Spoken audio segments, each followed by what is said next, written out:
퇴근길은 늘 똑같았습니다. 서울역 앞 지하도를 지나 버스 정류장으로 향하는 그 길이 오늘만큼은 달랐어요. 아니, 제 인생이 통째로 뒤집힌 순간이었죠. 계단을 내려가는데 어디선가 노랫소리가 들려왔습니다. 흔한 일이었어요. 이곳엔 늘 노래를 부르는 분들이 계셨으니까요. 그런데 그날따라 제 발이 멈췄습니다. 그 목소리가 너무 익숙했거든요. 아니, 익숙한 정도가 아니라 제 심장을 후벼 파는 듯한 느낌이었어요. 당신 눈을 보면 세상이 다 보여요. 당신 손을 잡으면 두렵지 않아요. 그 노래였습니다. 결혼식 날 지호가 제 앞에서 기타를 치며 불러주던 바로 그 노래. 직접 작곡한 거라며 수줍게 웃던 그 얼굴이 떠올랐죠. 저는 무의식 중에 노랫소리가 나는 쪽으로 걸어갔습니다. 그곳엔 한 남자가 앉아 있었어요. 낡은 담요를 덮고 손엔 기타를 든 채로요. 머리는 헝클어져 있었고 옷은 때가 타 있었습니다. 하지만 그 옆모습이, 그 어깨선이 노래를 부를 때 살짝 감기는 눈매가 너무 닮아 있었어요. 지호. 저도 모르게 그 이름이 입에서 새어나왔습니다. 남자가 고개를 들었어요. 순간 제 심장이 멎는 줄 알았습니다. 틀림없었어요. 12년 전 제가 등을 돌렸던 그 사람. 이혼 서류에 도장을 찍으며 다신 보지 말자고 차갑게 말했던 바로 그 남자였죠. 하지만 지호의 눈엔 아무것도 없었습니다. 낯설다는 표정, 아니 그보다 더한 공허함이 가득했어요. 그는 조심스럽게 입을 열었습니다. 죄송해요. 혹시 저 아세요? 그 한마디에 제 세상이 무너졌습니다. 저를 모른다고요? 10년을 함께 산 아내를, 매일 아침 커피를 타주던 사람을, 싸우다가도 먼저 손 내밀던 그 사람을 모른다니요. 눈앞이 하얘졌습니다. 뭐라고 대답해야 할지 몰랐어요. 아니에요. 잘못 봤나 봐요. 저는 황급히 고개를 돌렸습니다. 하지만 발이 떨어지지 않았어요. 그는 다시 노래를 부르기 시작했습니다. 똑같은 그 노래를요. 목소리만은 변하지 않았더군요. 따뜻하고 애틋하고 제 가슴을 저미게 만드는 그 목소리. 저는 그 자리에 한참을 서 있었습니다. 사람들이 지나가고 누군가 동전을 던지고 지호는 고개를 숙여 인사를 했죠. 그 모든 게 현실이라는 게 믿기지 않았어요. 이게 꿈이라면 얼마나 좋을까요? 아니, 차라리 제가 그를 만나지 않았다면 더 나았을까요? 그날 밤 저는 잠들지 못했습니다. 머릿속엔 온통 그 목소리와 그 낯선 눈빛뿐이었어요. 그날 밤 저는 오래된 앨범을 꺼냈습니다. 먼지가 수북이 쌓인 상자 속에서요. 12년 동안 한 번도 열어보지 않았던 그 상자를 여는 건 정말 용기가 필요한 일이었어요. 첫 장을 넘기자마자 눈물이 났습니다. 25살에 제가 거기 있었어요. 지호 옆에서 환하게 웃고 있는 세상 모르던 그 시절의 저요. 우린 정말 가난했습니다. 월세방 한 칸에서 시작했죠. 제가 작은 온라인 쇼핑몰을 운영할 때 지호는 초등학교 음악 선생님이었어요. 서연아, 넌 꼭 성공할 거야. 난 알아. 지호는 늘 그렇게 말했습니다. 제가 새벽까지 컴퓨터 앞에 앉아 있으면 따뜻한 차를 끓여다 주었죠. 거래처에서 연락이 안 와 속상해하면 기타를 들고 와서 노래를 불러줬어요. 그의 노래를 듣고 있으면 모든 게 괜찮아질 것 같았습니다. 결혼 5년 차, 회사는 점점 커졌어요. 직원도 늘고 사무실도 옮겼습니다. 하지만 그만큼 집에 있는 시간은 줄어들었죠. 지호는 여전히 학교에서 아이들을 가르치며 저를 기다렸어요. 퇴근하면 따뜻한 밥상이 차려져 있었고 지호는 오늘 힘들었지? 라며 제 어깨를 주물러 줬습니다. 결혼 10년 차가 되던 해 모든 게 무너지기 시작했습니다. 사업 확장을 위해 물류창고를 새로 지었는데 준공 직전에 화재가 발생했어요. 다행히 인명피해는 없었지만 손실은 컸습니다. 보험 처리며 책임 소재 공방이며 정신이 하나도 없었죠. 그때 지호가 다쳤습니다. 학교 방과 후 교실에서 화재 경보가 울렸는데 교실에 남아있던 아이들을 대피시키다가 무너진 선반에 깔렸다고 했어요. 머리를 크게 다쳐서 병원에 실려갔습니다. 저는 회사 일 때문에 병원에 가지 못했어요. 이사회가 있었거든요. 지금 남편분이 중환자실에 계신데 오시지 않으시겠어요? 간호사의 전화를 받고도 저는 회의실을 나가지 못했습니다. 그때 제 옆에 앉아있던 언니, 한슬기 부사장이 제 손을 잡으며 말했어요. 서연아, 지금 내가 빠지면 안 돼. 회사가 어떻게 되는지 알잖아. 저는 고개를 끄덕였습니다. 그게 맞다고 생각했어요. 회사가 무너지면 우리 가족도, 직원들도 다 끝이라고요. 지호는 이해해줄 거라고 믿었습니다. 하지만 지호가 퇴원한 뒤부터 모든 게 달라졌어요. 그는 자주 멍하니 앉아 있었고 제 말에 제대로 대답하지 않았습니다. 머리를 다쳐서 그런가 보다 했죠. 병원에선 외상 후 스트레스 장애라고 했습니다. 그러던 어느 날 회사 직원이 제게 사진 한 장을 보여줬어요. 지호가 낯선 여자와 카페에 앉아 있는 사진이었습니다. 둘은 손을 맞잡고 있었어요. 사모님, 이거 혹시 아세요? 그 순간 제 머릿속이 하얘졌습니다. 배신감이 밀려왔어요. 제가 이렇게 일하는 동안 지호는 다른 여자를 만나고 있었던 거죠. 집에 돌아가 따졌습니다. 지호는 아무 말도 하지 않았어요. 그저 미안해라는 말만 반복했습니다. 한 달 뒤, 저는 이혼 서류를 내밀었어요. 지호는 울지 않았습니다. 그저 떨리는 손으로 도장을 찍었죠. 서연아, 나중에 다 알게 될 거야. 그게 지호가 제게 한 마지막 말이었습니다. 사흘밤을 뜬 눈으로 보낸 뒤 저는 결심했습니다. 그를 다시 찾아가기로요. 아니, 찾아가지 않으면 미쳐버릴 것 같았어요. 도대체 무슨 일이 있었던 건지, 왜 지호가 그렇게 변했는지 알아야만 했습니다. 서울역 앞은 여전히 사람들로 붐볐습니다. 하지만 지호가 있던 그 자리는 비어 있었어요. 가슴이 철렁 내려앉았죠. 혹시 꿈이었나 싶기도 했고요. 저는 근처 편의점 직원에게 물어봤습니다.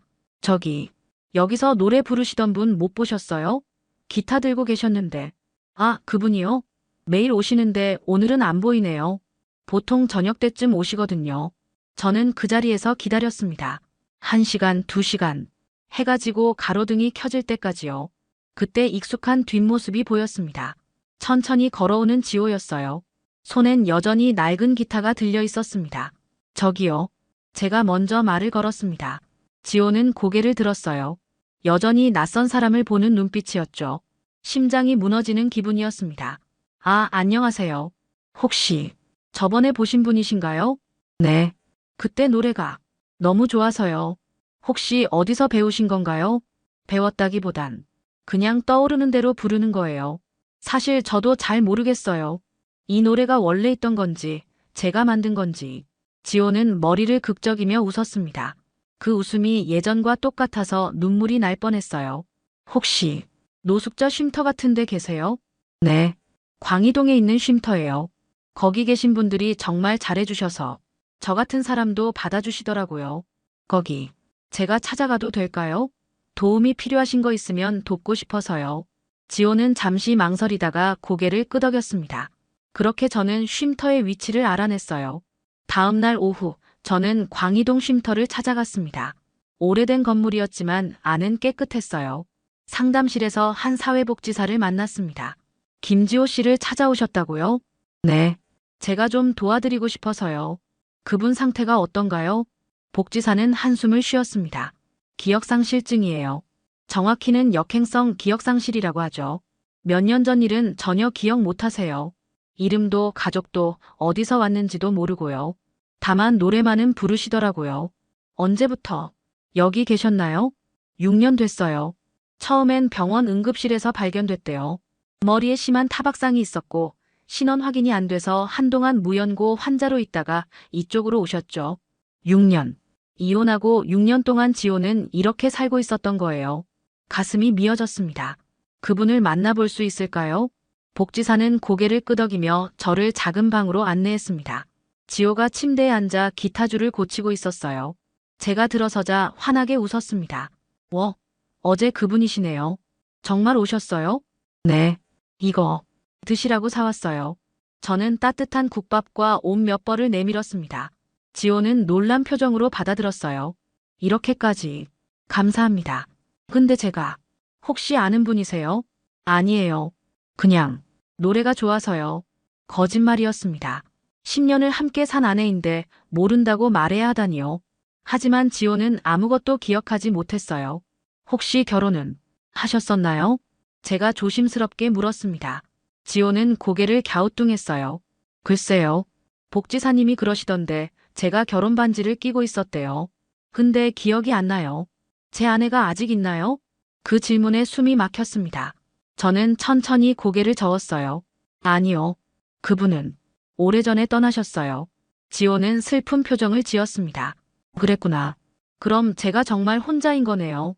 그때 지호의 손에서 작은 사진 한 장이 떨어졌어요. 저는 재빨리 집어들었습니다. 그리고 숨이 멎었죠. 사진 속엔 젊은 시절의 제가 있었어요. 웃고 있는 제 모습이요. 사진 뒷면엔 흐릿한 글씨로 이렇게 적혀 있었습니다. 미안하다. 나중에 꼭 다시 찾아갈게. 그날 이후 저는 매일 쉼터를 찾아갔습니다. 회사 일은 부사장인 언니에게 맡기고 오후만 되면 광희동으로 향했어요. 지호를 만나는 게 일상이 되었습니다. 아니, 어쩌면 속죄의 시간이었는지도 모르겠어요. 또 오셨네요. 사장님은 참 착하세요. 지호는 매번 저를 처음 보는 사람처럼 대했습니다. 어제 만났던 것도, 그제 함께 밥을 먹었던 것도 기억하지 못했어요. 단기 기억도 잘 안 된다고 복지사가 말했죠. 머리 손상이 심했던 모양입니다. 착한 게 아니에요. 그냥 말을 잇지 못했습니다. 당신 아내였으니까라는 말이 목구멍까지 차올랐지만 삼켜야 했어요. 대신 따뜻한 국밥 한 그릇을 내밀었습니다. 지호는 행복한 표정으로 숟가락을 들었어요. 이 국밥집 국물이 참 구수하죠? 어디서 사오시는 거예요? 종로 쪽이요. 거기가 맛있더라고요. 거짓말이었습니다. 실은 지호가 좋아하던 집이었어요. 결혼 초 자주 가던 그 국밥집. 주인 아주머니는 저를 보더니 눈을 동그랗게 뜨셨죠. 어머, 오랜만이네. 남편분은 따로 살고 있어요. 그렇게 대답하고 국밥을 포장해 왔습니다. 아주머니의 눈빛이 안쓰러워 보였지만 더 말하고 싶지 않았어요. 일주일쯤 지났을 때였습니다.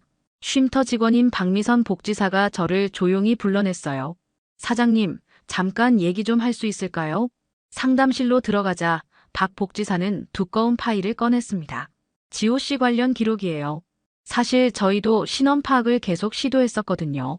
그러다가 우연히 알게 됐어요. 뭘요? 지호 씨, 화재 사고 피해자였대요. 순간 귓가에서 윙 소리가 났습니다. 화재, 사고요? 네. 6년 전쯤 어떤 회사 부속 건물에서 화재가 났었대요. 그때 지호 씨가 거기 계셨나 봐요. 자세한 건 모르겠지만 병원 기록에 그렇게 나와 있더라고요. 그 회사가 어딘데요? 목소리가 떨렸습니다. 박 복지사는 파일을 넘기며 한 곳을 가리켰어요. DS물류. 뭐 이런 이름이던데요. 근데 이상한 게 회사 측에서 보상도 제대로 안 했다고 하더라고요. 무연고 상태로 방치됐다가 저희 쉼터로 온 거예요. DS물류. 제 회사였습니다. 정확히는 제 회사 물류센터였어요. 6년 전 그 화재. 저는 비틀거렸습니다. 사장님, 괜찮으세요? 네, 괜찮아요. 괜찮을 리가 없었습니다. 그날 밤, 저는 회사로 달려갔어요.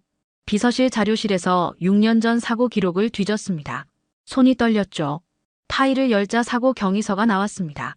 21호년 3월 15일, DS물류센터 별관 화재 발생. 원인 전기 합선 추정. 인명피해 1명 중상. 1명. 그게 지호였던 거예요. 아래로 내려가니 보상 기록이 있었습니다. 김지호, 합의금 1억 원 지급 완료. 합의금. 저는 그런 합의를 한 적이 없었어요. 더 뒤적이자 이상한 송금 기록이 나왔습니다. 회사 계좌에서 1억 원이 나간 건 맞는데 명목이 보상금이 아니라 합의금으로 되어 있었죠. 누가 이걸 처리한 거지? 저는 당시 이사회 회의록을 찾아봤습니다. 그리고 그날 회의에서 제가 자리를 비웠다는 기록을 발견했어요. 대신 안건을 처리한 사람은 한슬기 부사장이었습니다. 심장이 쿵쾅거렸습니다. 저는 전화기를 들었어요. 언니, 지금 어디야?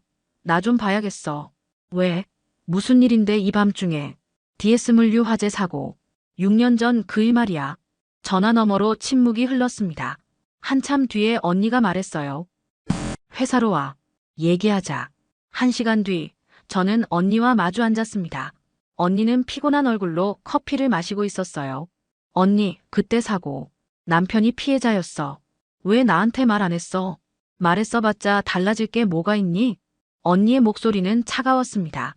달라지고 말고. 난 몰랐다고. 지호가 우리 회사 사고 때문에 다친 줄도 모르고 이혼했어. 그래서? 그걸 알았으면 이혼 안 했을 거야? 서연아, 그때 회사 상황. 기억 안 나? 한 명이라도 잘못 처리했으면 우리 다 망하는 거였어. 나도 방법이 없었어. 언니는 한숨을 쉬었습니다. 합의금 주고 조용히 처리하는 게 최선이었어.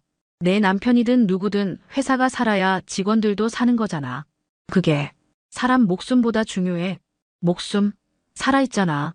그 정도면 된 거야. 저는 말문이 막혔습니다. 이게 언니의 진심이었던 거예요. 아니, 어쩌면 저도 그때 그렇게 생각했을지 모릅니다. 회사가 우선이라고 숫자가 중요하다고요. 그날 밤 이후 저는 모든 기록을 샅샅이 뒤졌습니다.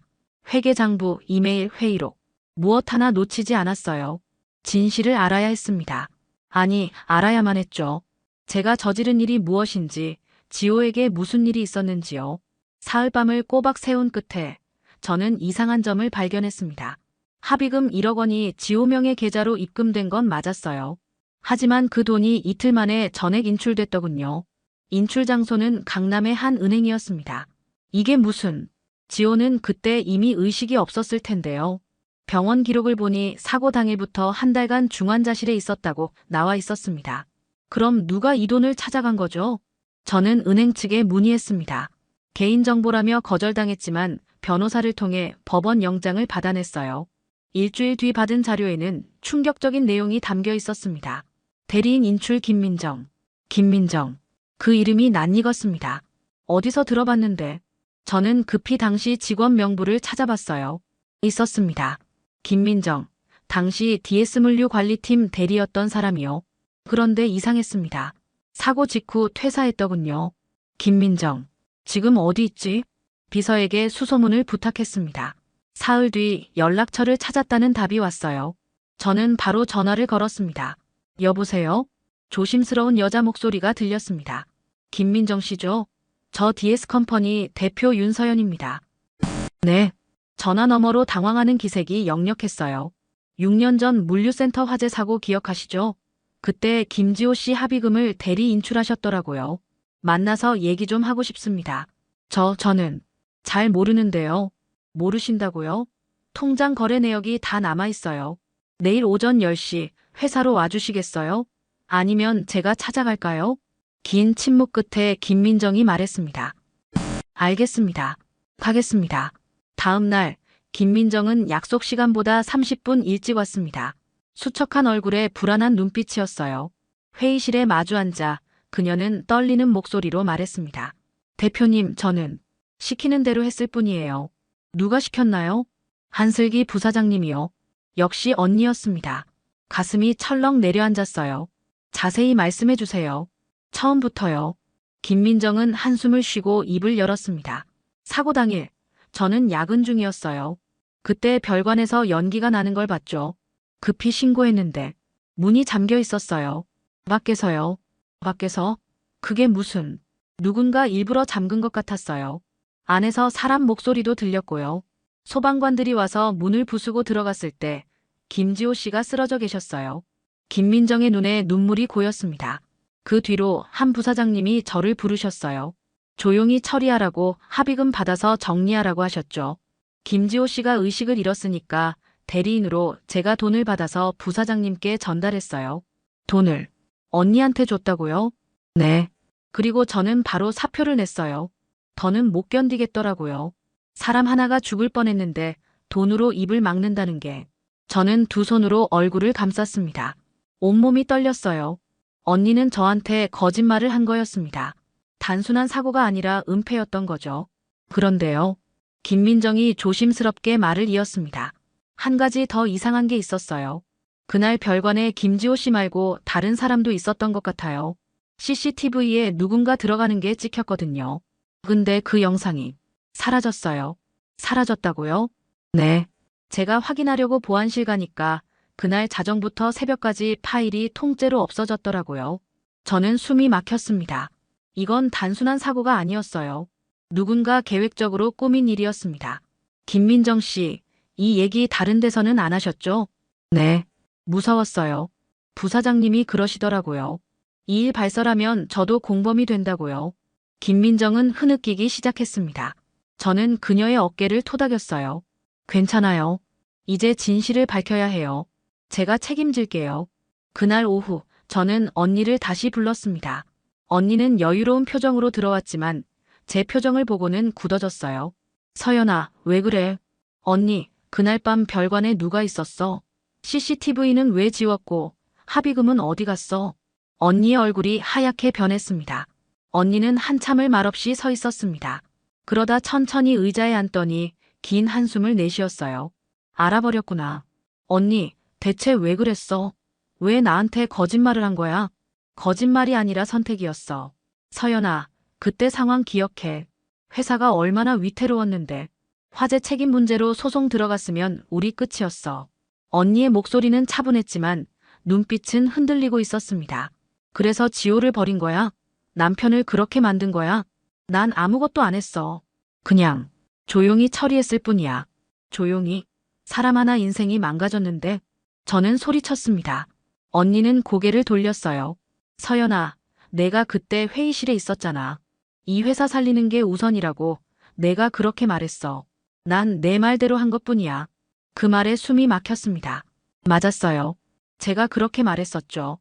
회사가 우선이라고, 직원들이 먼저라고요. 하지만 그게 이런 뜻은 아니었어요. 난 이렇게까지 하라는 게 아니었어. 그럼 어떻게 하길 바랐어? 서연아, 사업이란 게 원래 그래. 누군가는 손해를 봐야 하고 누군가는 희생해야 해. 내 남편이 운이 없었던 거야. 언니의 말이 제 심장을 후벼 팠습니다. 저는 비틀거리며 의자에 앉았어요. 난 그날부터 잠을 못 잤어, 서연아.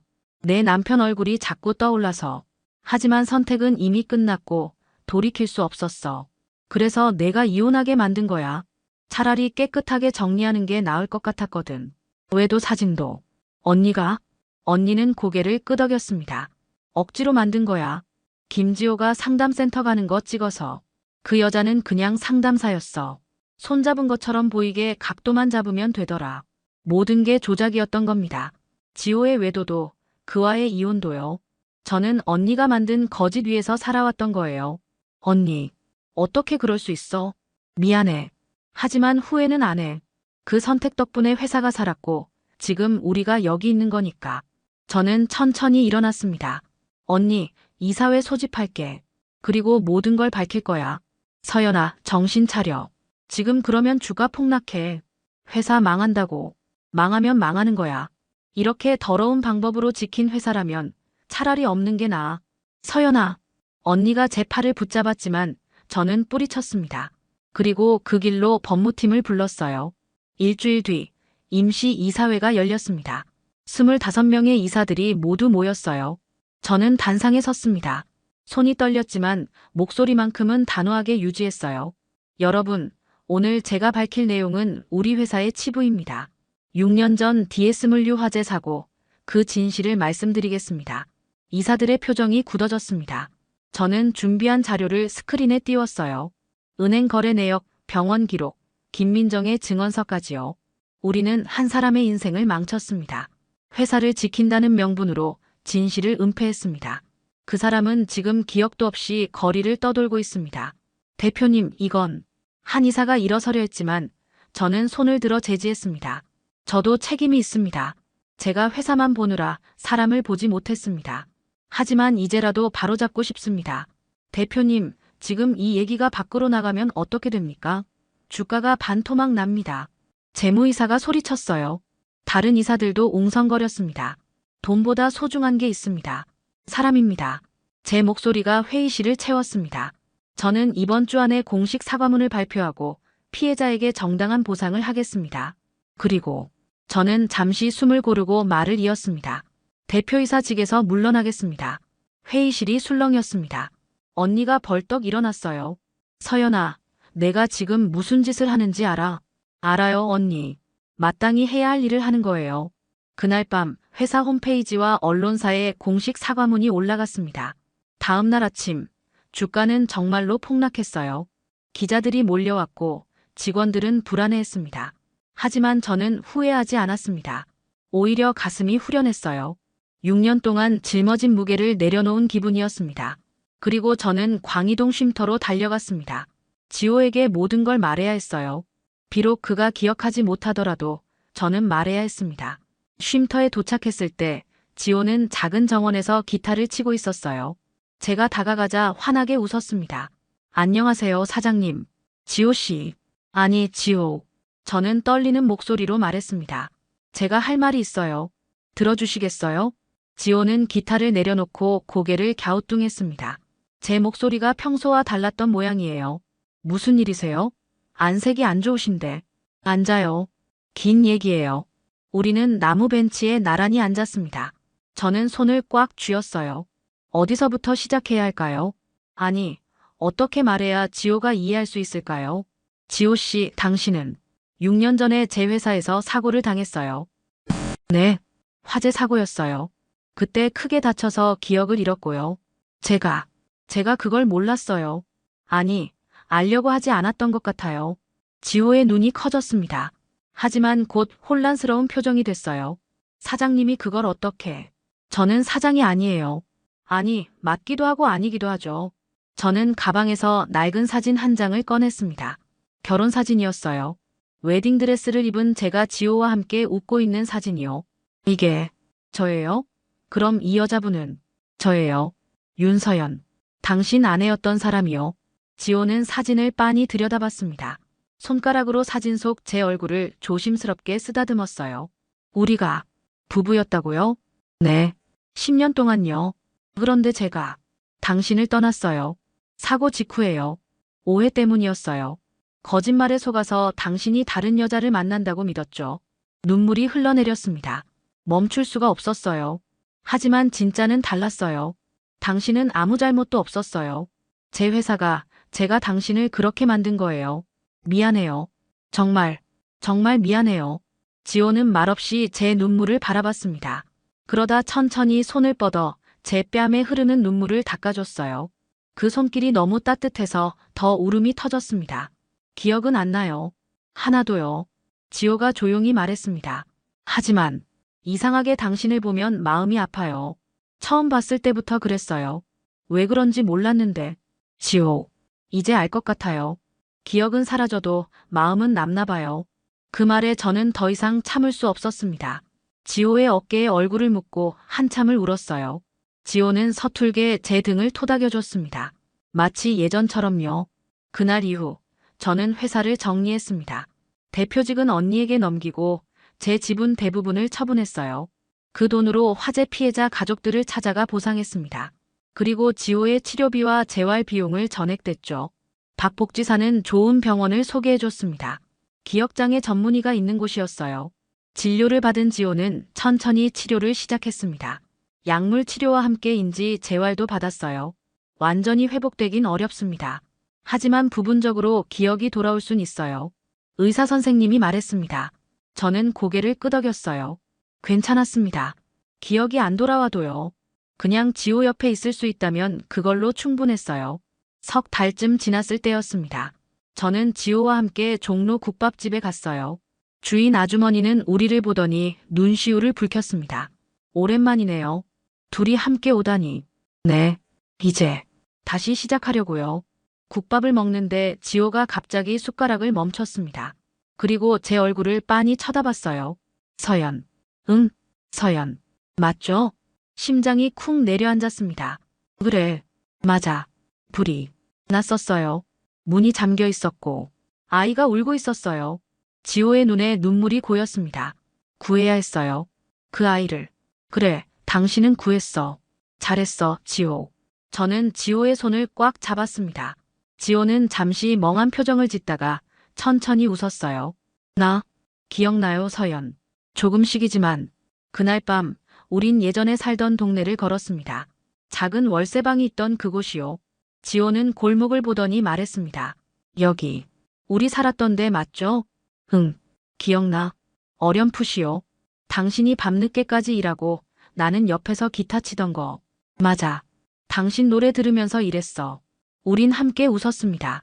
오랜만에 느끼는 평온함이었어요. 서연. 응, 우린 다시 부부로 살 수 없겠죠? 그 질문에 가슴이 먹먹해졌습니다. 글쎄, 모르겠어. 하지만 괜찮아. 명칭이 뭐가 중요해. 그냥 당신 옆에 있을게. 끝까지. 지호는 제 손을 꽉 잡았습니다. 고마워요.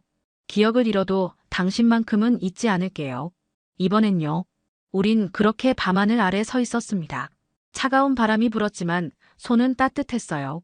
1년이 흘렀습니다. 긴 시간이었지만 동시에 짧게 느껴지기도 했어요. 그만큼 많은 일이 있었거든요. 저는 회사를 완전히 떠났습니다. 언니가 경영권을 가져갔고 저는 새로운 길을 선택했어요. 화재 피해자 가족들과 함께 작은 복지재단을 만들었습니다. 다시 함께라는 이름의 재단이었죠. 재단은 크지 않았습니다. 작은 건물 한 채에 직원도 5명뿐이었어요. 하지만 우리는 진심으로 사람을 돕고 싶었습니다. 사고로 다친 분들, 홀로 남겨진 가족들, 갈 곳 없는 노숙인 분들을 위한 공간이었어요. 지호는 그곳에서 아이들에게 음악을 가르쳤습니다. 기억은 여전히 완벽하지 않았지만 음악만큼은 온전했어요. 아니, 어쩌면 음악이 지호를 지켜준 건지도 모르겠습니다. 선생님, 오늘도 그 노래 불러주세요.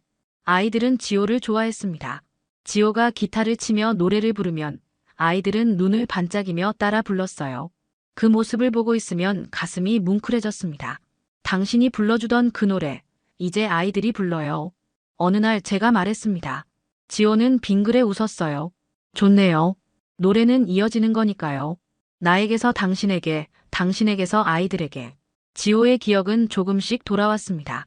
완전하진 않았지만 중요한 순간들은 떠올랐어요. 우리의 결혼식, 첫 데이트, 함께 웃던 날들이요. 가끔 잊었던 기억이 불현듯 떠오를 때면 지호는 제 손을 잡고 말했습니다. 서연, 이거 기억나요? 응, 기억나. 다행이다. 내가 잊어도 당신이 기억하고 있으니까. 그럴 때마다 눈물이 날 것 같았지만 참았습니다. 대신 웃어줬어요. 지호가 편안해 보이길 바랐거든요. 재단 일은 바빴지만 행복했습니다. 매일 아침 지호와 함께 출근했고 점심은 함께 먹었어요. 저녁엔 아이들과 함께 노래를 불렀습니다. 단순한 일상이었지만 그게 제일 소중했습니다. 어느 가을날이었어요. 재단 마당에서 작은 음악회를 열었습니다. 지호와 아이들이 준비한 공연이었죠. 피해자 가족분들과 후원자분들이 모두 모였습니다. 지호가 무대에 올라 기타를 쳤습니다.